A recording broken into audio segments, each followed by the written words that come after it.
세계 에너지 40%가 동시에 멈췄습니다. 중동 전쟁이 지속되고 카타르마저 백기를 들자 단 하루 만에 인류의 에너지가 완전히 멈췄습니다. 카타르 LNG 17% 증발, 호르무즈 봉쇄로 원유 20% 차단. 미국은 전쟁을 만들고도 우린 책임 없다는 태도로 세계를 더 흔들었습니다. 모두가 막혔다고 생각한 순간 한 나라가 조용히 움직였습니다. 미국이 3주 걸릴 보급을 단 3일 만에 끝냈고 강대국 누구도 손대지 못한 러시아 루트를 단숨에 뚫어버리자 세계의 자존심이 꺾였습니다. 전 세계가 멈춘 그 순간 오직 한국만이 더 빠르고 더 먼저 움직였던 소름 돋는 이야기 지금 공개하겠습니다. 영상 시작 전 구독과 좋아요 부탁드려요. 대한민국 화이팅 댓글으로 한국을 응원해주세요. 카타르가 불가항력을 공식 선언했습니다. 라스라판 시설이 직접 타격을 받았고 최소 5년간 LNG 수출이 불가능하다는 발표가 나왔습니다. 보좌관의 목소리는 평소보다 낮았고 회의실에 있던 전문가들은 일제히 침묵했어요. 저도 그 순간 말을 잃었습니다. 카타르의 라스라판은 단순한 가스시설이 아니에요. 세계 LNG 수출의 핵심 거점이자 일본과 한국, 대만을 포함한 아시아 전역의 에너지 공급을 사실상 떠받치고 있는 인프라의 심장부였습니다. 그곳이 타격을 받았다는 건 수십 개 국가의 장기 에너지 계약이 동시에 공중으로 날아간다는 의미였어요.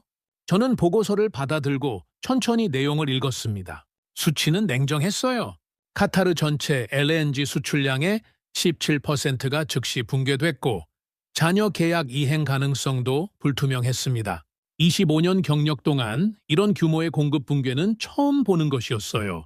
그런데 더 심각한 것은 그 다음에 왔습니다. 카타르 발표가 나온 지 차에 72시간도 지나지 않아 호르무즈 해협이 봉쇄됐다는 소식이 들어왔어요. 세계 원유 수송량의 20%가 통과하는 그 좁은 해협이 완전히 차단된 것이었습니다. 유조선들은 항로를 잃었고 보험사들은 해당 구역 운항 자체를 거부하기 시작했어요.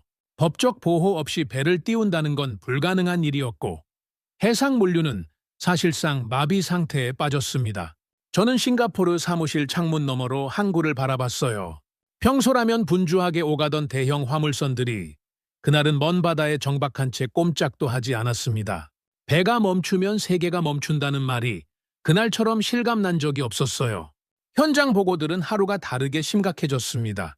필리핀 정부는 국가 비상사태를 선언했고 인도 주요 도시의 주유소 앞에는 차량 행렬이 수 킬로미터씩 이어졌어요. 베트남은 비공식 외교 채널을 통해 한국의 원유 지원을 요청했다는 정보도 들어왔습니다. 에너지를 얻기 위해 나라와 나라 사이에 줄이 서기 시작한 것이에요. 총이 아니라 기름을 구하기 위해서였습니다. 그 장면이 머릿속에서 떠나질 않았어요. 국가 단위에서 패닉이 시작되고 있었습니다. 그런데 그보다 더 저를 흔든 건 미국의 반응이었어요. 이 모든 혼란의 불씨를 만든 건 미국의 군사적 개입이었습니다. 중동에서의 전략적 행동이 연쇄 반응을 일으켰고 그 여파가 전 세계 에너지 시스템을 강타했어요. 그런데 미국의 공식 반응은 단 하나였습니다. 외교적 해결을 위해 최선을 다하고 있습니다. 저는 그 발표문을 3번 읽었어요. 읽을수록 이해가 되지 않았습니다. 군사적 행동은 이미 확대되고 있었고 에너지 공급 안정화 대책은 어디에도 없었어요. 전쟁은 만들었지만 그 전쟁이 만들어낸 공백을 채울 준비는 없었던 것입니다. 저는 내부 연결망을 통해 미국 정부의 실제 상황을 파악할 수 있었어요. 결론은 단순했습니다. 아무도 책임을 지려 하지 않았어요. 부처마다 서로에게 공을 넘겼고 에너지 안보 전략은 완전한 공백 상태였습니다. 저는 25년 동안 이 시스템을 믿어왔어요. 이 시스템이 얼마나 강하고 얼마나 치밀하게 구성되어 있는지 잘 알고 있었습니다. 하지만 그날 처음으로 의문이 생겼어요. 강하다는 것과 준비되어 있다는 것은 완전히 다른 문제일 수 있다는 것을 느꼈습니다. 바로 그 순간 내부 보고서 한 장의 맨 아랫줄이 눈에 들어왔어요. 여러 국가의 위기 대응 현황을 정리한 문서였는데 그 마지막 줄에 이렇게 적혀 있었습니다. 대한민국 러시아 극동 루트 긴급 검토 완료. 저는 손을 멈췄어요. 블라디보스토크에서 한국까지 3일 이내에 원유 공급이 가능하다는 내용이었습니다. 단순한 검토 수준이 아니었어요. 이미 실행 가능한 방향으로 준비가 끝난 상태였습니다. 저는 그 한 줄을 여러 번 읽었어요. 세계가 무너지고 있는 그 혼란 속에서 단 하나의 국가 이름이 그 문서 위에 떠 있었습니다. 대한민국! 저는 처음으로 스스로에게 물었어요. 왜 한국만 움직이고 있는 거지? 카타르 발표 이후 열흘이 차에 지나지 않아 싱가포르에서 긴급 에너지 안보 회의가 소집됐습니다. 미국, 유럽, 일본, 호주, 동남아시아 주요국 에너지 전문가들이 한자리에 모였고 저도 미국 측 분석가로 그 자리에 참석했어요. 회의의 공식 목표는 대체 공급망 확보 가능성 검토였습니다. 세계 최고 수준의 전문가들이 모인 만큼 저는 그 자리에서 무언가 실마리가 나올 거라고 기대했어요. 하지만 회의가 시작된 지 2시간도 되지 않아 분위기는 완전히 다른 방향으로 흘렀습니다. 모든 시나리오가 막혀 있었어요. 미국 LNG는 현재 운송 체계로 최소 2주에서 3주가 소요됐습니다. 당장의 위기를 메울 수 있는 속도가 전혀 아니었어요. 호주는 이미 아시아 각국에 공급 가능한 물량이 포화 상태였고 아프리카는 인프라 자체가 부족했습니다. 현물 시장에서 LNG를 구한다 해도 가격은 이미 평시 대비 3배에서 4배 수준으로 치솟아 있었어요. 어느 나라도 그 가격을 장기간 감당할 수 있는 상황이 아니었습니다. 수치를 보면 볼수록 결론은 하나로 모였어요. 현실적인 대안이 없다는 것이었습니다. 그 결론이 회의장 안에서 천천히 그러나 분명하게 굳어지고 있었어요. 미국 대표가 발언을 이어갔습니다. 시장은 결국 자율 조정 기능으로 회복됩니다. 단기적 충격은 불가피하지만 과도한 개입은 오히려 혼란을 가중시킵니다. 저는 그 발언을 들으면서 내부적으로 고개를 저었어요. 틀린 말은 아니었습니다. 하지만 지금 이 상황에서 시장의 자율 조정을 기다린다는 건 불이 번지는 집 앞에서 소방서 연락만 기다리는 것과 다르지 않았어요. 유럽 대표단이 바로 반박하고 나섰습니다. 이 전쟁을 시작한 건 미국입니다. 안정화 책임도 같이 져야 하지 않습니까? 회의장 분위기가 급격히 냉각됐어요. 미국 측은 개입이 아닌 안정화라는 표현을 반복했고 유럽은 그 논리를 끝까지 받아들이지 않았습니다. 저는 그 장면을 보면서 묘한 감각을 느꼈어요.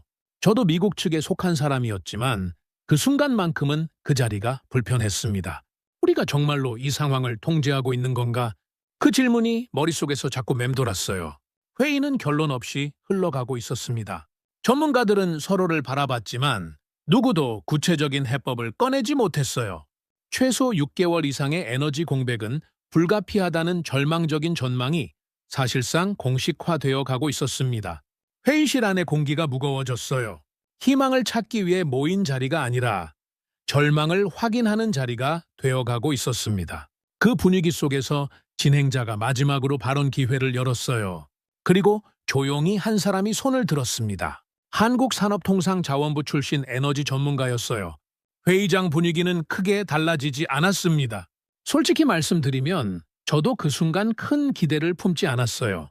이미 세계 최고 수준의 분석가들이 모여 수십 가지 시나리오를 검토했고 모두 막혀 있다는 결론이 나온 상황이었습니다. 한국의 발언이 그 결론을 뒤집을 수 있을 거라고는 생각하지 않았어요. 그는 자리에서 일어나 짧게 말했습니다. 이미 확보된 길이 있습니다. 단지 아직 아무도 그 길을 이해하지 못했을 뿐입니다. 회의장이 조용해졌어요.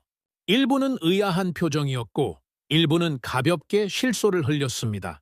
확보된 길이라는 표현이 너무 막연하게 들렸고 이미 모든 시나리오가 검토된 상태였으니까요. 그런데 저는 달랐어요. 그 짧은 문장이 회의장의 공기를 바꿔놓는 것을 느꼈습니다. 아니, 정확하게 말하면 제 머릿속 무언가를 건드렸어요. 확보된 길, 그 단어가 걸렸습니다. 검토 중이 아니라 이미 확보된 길이라고 했어요.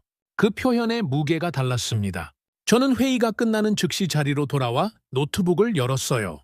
열흘 전 내부 보고서에서 봤던 그 한 줄이 다시 머릿속에 떠올랐습니다. 대한민국 러시아 극동 루트 긴급 검토 완료. 그 문장과 방금 들은 발언이 머릿속에서 겹쳐졌어요. 저는 관련 데이터를 찾기 시작했습니다. 러시아 극동, 코즈미노, 블라디보스토크. 기존 분석 자료에는 없던 움직임들이 하나씩 나타나기 시작했어요. 물류 흐름의 이상 징후, 항구 가동 준비 신호, 선박 이동 경로의 미묘한 변화. 이건 누군가 미리 준비하지 않았다면 나올 수 없는 움직임이었습니다. 그 순간 저는 처음으로 인정할 수밖에 없었어요.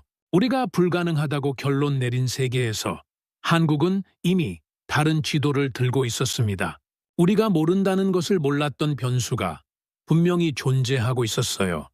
회의가 끝난 뒤 저는 사무실로 돌아와 밤새 자리를 뜨지 않았어요. 한국 전문가가 남긴 그 한마디가 머릿속에서 계속 맴돌았습니다. 확보된 길이 있다고 했죠. 그런데 그 길이 도대체 무엇인지 기존 데이터 어디에도 명확하게 나와 있지 않았어요. 저는 비공식 정보망을 가동했습니다.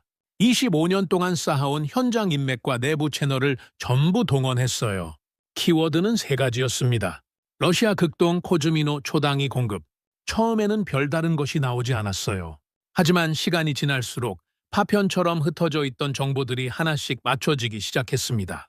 블라디보스토크 항구의 야간 가동 움직임, 극동 원유 터미널의 선적 준비 신호, 한국 정유사들 사이에서 감지되는 미묘한 물량 조정 흐름.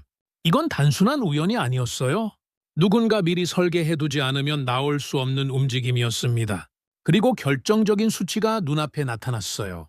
블라디보스토크에서 한국까지 원유 도착까지 걸리는 시간이 최소 2일에서 최대 3일이었습니다. 중동 루트와 비교하면 최소 10배 이상 빠른 속도였어요. 세계가 공급망 붕괴로 허덕이는 그 순간에 한국 바로 옆에 이 루트가 존재하고 있었습니다. 저는 그 수치를 보면서 잠시 멍했어요. 그런데 곧바로 현실적인 벽이 머릿속에 떠올랐습니다. 러시아 원유는 국제 제재 대상이었어요. 결제 구조도 막혀 있었고 미국 정책상 사실상 차단된 루트였습니다. 아무리 물리적으로 가깝다 해도 법적으로나 외교적으로나 손댈 수 없는 영역이었죠. 저는 스스로에게 되뇌었어요. 이건 성립할 수 없는 구조라고요? 그러나 데이터는 반대로 말하고 있었습니다. 이미 일부 물량 협의가 진행 중이라는 정황이 곳곳에서 포착됐어요. 저는 결국 한국 전문가를 직접 찾아가기로 했습니다. 회의 이후 그는 싱가포르 시내 호텔에 머물고 있었어요. 저는 로비에서 그를 기다렸고 그가 내려오자 곧바로 물었습니다. 그 루트 제재 때문에 불가능한 거 아닙니까? 그는 잠시 저를 바라봤어요. 망설임이 없었습니다. 불가능한 게 아니라 아직 허용되지 않았을 뿐입니다. 저는 그 자리에서 말문이 막혔어요. 그 짧은 대답 안에 엄청난 의미가 담겨 있었습니다. 불가능한 것이 아니라 허용되지 않은 것. 그 두 단어의 차이가 모든 걸 바꿔놓았어요. 불가능하다는 건 어떤 수를 써도 안 된다는 뜻이죠. 하지만 허용되지 않았다는 건 조건이 바뀌면 열릴 수 있다는 뜻이었습니다. 정책은 바뀔 수 있어요. 외교는 움직일 수 있습니다. 한국은 이미 그 계산까지 마친 상태였죠. 저는 그를 바라보면서 처음으로 이런 생각이 들었어요. 이들은 길을 찾은 게 아니라 길을 만들고 있었구나. 그 깨달음이 왔을 때 이상하게도 두려움과 경외감이 동시에 밀려왔습니다. 저는 그날 저녁 내부 브리핑 자리에서 해당 가능성을 제기했어요. 러시아 극동 루트가 실질적인 대안이 될 수 있으며 한국이 이미 그 방향으로 움직이고 있다는 내용이었습니다. 회의실 분위기가 차갑게 굳었어요. 미국 측 고위 담당자는 단호하게 말했습니다. 러시아 루트는 논의 대상이 아닙니다. 이유는 명확했어요. 제재 위반 리스크, 정치적 부담, 동맹국에 대한 외교적 파장. 그 논리는 충분히 이해할 수 있었습니다. 하지만 저는 그 자리에서 이상한 직감을 느꼈어요. 막는다고 해서 막히는 상황이 아니었습니다. 세계가 에너지 없이 멈춰가고 있는데 바로 옆에 열릴 수 있는 문이 있다면 누군가는 반드시 그 문을 두드리게 되어 있죠. 그리고 한국은 이미 그 문 앞에 서 있었습니다. 저는 회의실을 나오면서 속으로 중얼거렸어요. 우리는 그 가능성을 보면서도 외면하고 있었습니다. 데이터는 거짓말을 하지 않아요. 그리고 그날 데이터는 아주 분명하게 말하고 있었습니다. 우리가 이미 한 발 늦었다고요? 며칠 후 저는 더 놀라운 소식을 접했습니다. 한국이 실제로 움직이기 시작했어요. 한국 정부가 러시아 원유 도입을 공식적으로 검토하는 단계를 넘어 국내 정유 사사를 긴급 소집해 실무 회의를 열었다는 정보가 들어왔습니다. 회의 결론은 짧았어요. 정제 구조 전환이 가능하다는 것이었습니다. 한국의 정유 시설은 중동산 원유에 최적화되어 있었지만 러시아 극동산 원유도 처리할 수 있는 구조적 여유가 있었어요. 단순한 검토가 아니었습니다. 이미 실행을 전제로 한 움직임이었죠. 저는 그 보고를 읽으면서 손에 힘이 들어갔어요. 그들은 이미 결정을 끝낸 상태였습니다. 그리고 얼마 지나지 않아 미국 내부에서 강한 경고 메시지가 발신됐어요. 공식 채널을 통해 한국 측에 전달된 내용은 간결했습니다. 러시아 원유 거래는 제재 위반 가능성이 있습니다. 동맹의 원칙을 지켜주십시오. 표면적으로는 우려 표명이었지만 실질적으로는 압박이었어요. 선 넘지 말라는 신호였습니다. 저는 그 경고문을 전달하는 내부 과정에 일부 관여했어요. 그러면서도 이상한 감정이 들었습니다. 이 경고가 현실을 바꿀 수 있을까라는 의문이었어요. 세계 곳곳에서 에너지 부족으로 산업이 멈추고 있었습니다. 국가 단위 혼란이 가속화되고 있었고 시간은 빠르게 사라지고 있었어요. 그 상황에서 외교적 압박이 한국의 발걸음을 멈출 수 있을 거라고 솔직히 확신하기 어려웠습니다. 저는 다시 한국 전문가를 찾아갔어요. 이번에는 제가 직접 경고를 전했습니다. 이건 미국이 가만히 있지 않을 겁니다. 그는 제 말을 끝까지 듣고 나서 잠시 창밖을 바라봤어요. 그리고 조용하게 말했습니다. 지금은 누가 옳은지가 아니라 누가 살아남느냐의 문제입니다. 저는 그 말이 머릿속에 박혔어요. 반박하고 싶었지만 반박할 논리가 없었습니다. 그는 틀리지 않았어요. 정치적으로는 위험한 선택이었지만 현실적으로는 가장 명확한 답이었습니다. 저는 두 세계 사이에 서 있는 기분이었어요. 한쪽에는 제가 속한 시스템이 있었고 다른 한쪽에는 데이터가 가리키는 현실이 있었습니다. 그 간격이 그날처럼 크게 느껴진 적이 없었어요. 그러는 사이 상황은 더 빠르게 악화됐습니다. 국제 유가는 추가로 폭등했고 LNG 현물 가격은 누구도 예측할 수 없는 수준까지 치솟았어요. 동남아시아 일부 국가에서는 산업시설 가동을 중단했다는 보고가 들어왔습니다. 공장이 멈추면 물류가 멈추고 물류가 멈추면 사람들의 생활이 멈춰요. 그 연쇄 반응이 실시간으로 벌어지고 있었습니다. 시간이 없었어요. 그때 한국이 다시 움직였습니다. 미국과의 긴급 협의를 직접 요청한 것이었어요.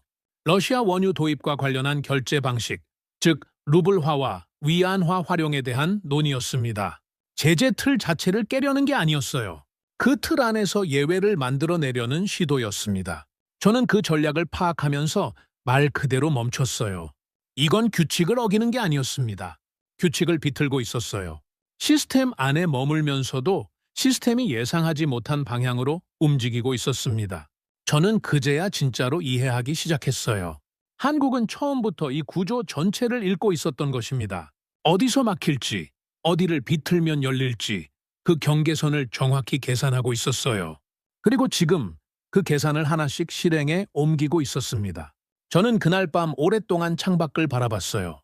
25년 동안 제가 분석해온 세계의 작동 방식이 지금 이 순간 조용히 흔들리고 있었습니다. 협상 결과가 나온 건 그로부터 며칠 후였습니다.